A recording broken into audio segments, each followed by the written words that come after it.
नमस्कार। हम पढ़ रहे हैं स्वामी दयानंद सरस्वती के सामाजिक विचार। स्वामी दयानंद सरस्वती भारतीय राजनीतिक चिंतन के एक महत्वपूर्ण विचारक के रूप में अपनी पहचान रखते हैं। उन्होंने समाज में व्याप्त कुरीतियों के उन्मूलन हेतु अपने विचारों के माध्यम से समाज को एक नई दिशा प्रदान की। समाज में प्रत्येक व्यक्ति के मूल्य को वो बहुत अच्छी तरह से महत्वपूर्ण और आवश्यक मानते थे। इसीलिए उन्होंने व्यक्ति और समाज दोनों को एक दूसरे के पूरक बताया। उनका मानना था व्यक्ति और समाज एक दूसरे के पूरक हैं। व्यक्ति के सर्वांगीण विकास में सदैव समाज ही सहायक सिद्ध हो सकता है। विकास की स्थिति को एक व्यक्ति तक ही सीमित कर देना ये संभव नहीं है। सामाजिक संगठन एक इकाई है। हमारा लक्ष्य यह होना चाहिए विकास का लाभ समाज के प्रत्येक सदस्य तक पहुँचे। यानी यहाँ स्वामी दयानंद सरस्वती ये कहना चाह रहे हैं कि व्यक्ति एक महत्वपूर्ण कड़ी है, लेकिन एक व्यक्ति तक विकास सीमित नहीं होना चाहिए। व्यक्ति अपने व्यक्तित्व के विकास के साथ साथ समाज के उत्थान और कल्याण के लिए सदैव तत्पर होकर कार्य करें। स्वामी दयानंद सरस्वती बहुत अच्छी तरह से इस बात को जान चुके थे कि भारतीय समाज में जाति व्यवस्था, असमानता, छुआछूत, भेदभाव, अस्पृश्यता, ऊंच नीच, वर्ण व्यवस्था ये एक सामाजिक कुरीति के रूप में बलवती हो रही हैं, जो भारतीय समाज के लिए, व्यक्ति विशेष के लिए घातक सिद्ध हो सकती है। इसीलिए उन्होंने गुण पर आधारित जाति व्यवस्था का समर्थन किया। उन्होंने कर्म पर आधारित जाति व्यवस्था पर बल देते हुए कहा कि अगर हम कर्म पर आधारित जाति व्यवस्था के आधार पर सामाजिक व्यवस्थाओं का निर्धारण नहीं करेंगे तो समाज का विकास अवरुद्ध हो जाएगा। जन्म के आधार पर कभी भी समाज को वर्गों में विभाजित नहीं किया जाना चाहिए। इसका मूल कारण वे बताते थे कि यदि गुणों के आधार को मान लिया जाए तो समाज में व्याप्त छुआछूत, भेदभाव, ऊंच नीच की धारणा अपना स्थान ही नहीं बना पाएगी, और जब ये बातें खत्म हो जाएंगी तो सामाजिक सामंजस्य उत्पन्न होगा, समरसता उत्पन्न होगी, पारस्परिक निर्भरता का दृष्टिकोण सामने आएगा और व्यक्ति व्यक्ति की वैल्यू को समझेगा। स्वामी जी समाज के प्रत्येक सदस्य को विकास एवं उत्तरोत्तर उन्नति में सहायक मानते थे और उनके दृष्टिकोण में प्रत्येक व्यक्ति अति महत्वपूर्ण है।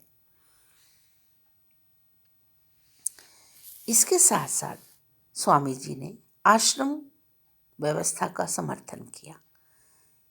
आप सभी को विदित है आश्रम व्यवस्था 4 भागों में विभाजित, जिसमें प्रत्येक व्यक्ति की आयु को 100 साल आंकलित किया गया। 25-25-25-25 यानी सबसे पहले ब्रह्मचर्य आश्रम, फिर गृहस्थ आश्रम, फिर वानप्रस्थ आश्रम, फिर संन्यास आश्रम। उनका मानना था यदि प्रत्येक व्यक्ति 25-25 वर्ष अपने आश्रम व्यवस्था के अकॉर्डिंग जीवन को व्यतीत कर लेगा तो निश्चित रूप से परिवार, समाज व राष्ट्र की उन्नति में सहायता मिलेगी। सामाजिक कुरीतियों के उन्मूलन को भी संभव किया जा सकेगा। समाज में सौहार्दपूर्ण वातावरण भी बनाया जा सकेगा। स्वामी जी की सोच बहुत गहरी थी। उनका राष्ट्र के प्रति प्रेम था। राष्ट्र के प्रति उनकी निष्ठा थी और भरोसा था कि जब तक समाज में सुधार नहीं हो जाए, धर्म में सुधार नहीं हो जाए, व्यक्ति व्यक्ति के इम्पोर्टेंस को ना समझने लगे, तब तक विकास के मार्ग को उत्तरोत्तर उन्नति की ओर नहीं ले जाया जा सकता।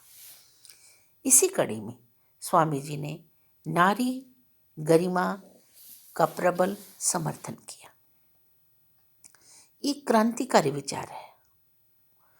उस क्रांतिकारी विचार में हमने ये पाया कि वो अपने ग्रंथ सत्यार्थ प्रकाश में लिखते हैं कि जो तुम स्त्रियों को वेद पढ़ने का निषेध करते हो तो तुम्हारी मूर्खता, स्वार्थता, निम्न बुद्धि का परिणाम है।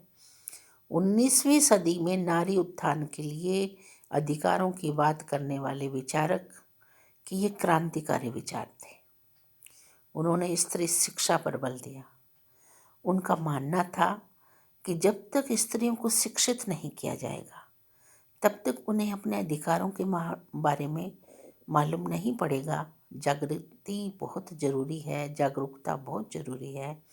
उन्होंने इस बात को महसूस किया कि नारी को शिक्षित करके समाज को शिक्षित किया जा सकता है, और यही कारण रहा कि उन्होंने फिरोजपुर में कन्या महाविद्यालय, मेरठ में कन्या पाठशाला स्थापित करवाकर अपने जीवन काल में बहुत ही अमूल्य योगदान दिया समाज में नारी शिक्षा के प्रति, एक मिसाल कायम की।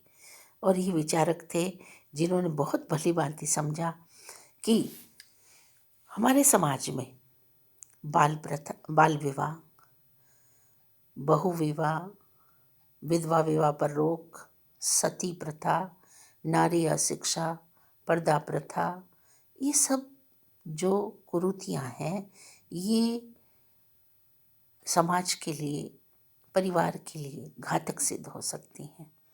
क्योंकि बाल विवाह, जहाँ बालिका को अपने जीवन के अस्तित्व के बारे में मालूम ही नहीं, विधवा विवाह पर रोक यानी पूरे जीवन भर वो अपना जीवन कैसे व्यतीत करेगी, किसी ने सोचा भी नहीं। और सती प्रथा कि पति की मृत्यु के बाद वह उसके साथ सती हो जाए, ये तमाम ऐसी बातें थी जो नारी के शोषण को बढ़ावा दे रही थी। स्वामी जी ने इन सब कुरीतियों के उन्मूलन में महत्वपूर्ण योगदान दिया। वो चाहते थे नारियों को अधिकार मिले, नारियों को शिक्षा मिले, नारियों को अस्तित्व मिले, नारियों को अपने जीवन को समझने का समय मिले।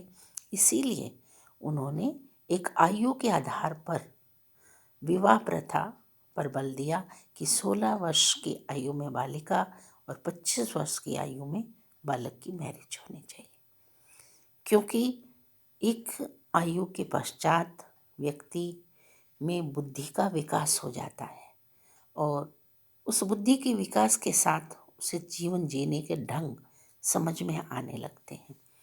तो स्वामी दयानंद सरस्वती के द्वारा समाज के सुधार में इन महत्वपूर्ण पहलुओं को सामने रखकर उनमें सुधार की जो व्यवस्थाएं की गई वो अपने आप में बहुत ही महत्वपूर्ण है कि समाज में आश्रम व्यवस्था जरूरी है। आश्रम व्यवस्था के आधार पर व्यक्ति के जीवन में संतुलन, नियमितता, अनुशासनबद्धता, कर्तव्यपरायणता, अधिकारों के प्रति जागरूकता, ये सभी पहलू उसे जीवन में समझकर ही आगे बढ़ने के लिए प्रेरित किया गया।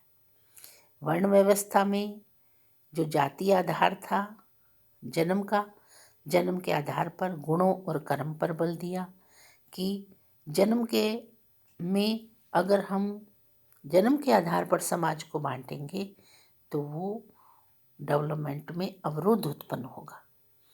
इसलिए कर्म के आधार पर दायित्व बांटे जाएं, गुणों के आधार पर दायित्व बांटे जाएं, ताकि स्वयं व्यक्ति का विकास हो सके और समाज के योगदान में उसका महत्वपूर्ण समर्पण हो सके। स्वामी जी जानते थे कि जब तक समाज के समक्ष इन पहलुओं को न रखा जाएगा, तब तक व्यक्ति अपने बारे में, अपने अस्तित्व के बारे में, अपने समाज के बारे में, अपने राष्ट्र के बारे में सोचने समझने की शक्ति नहीं रखेगा।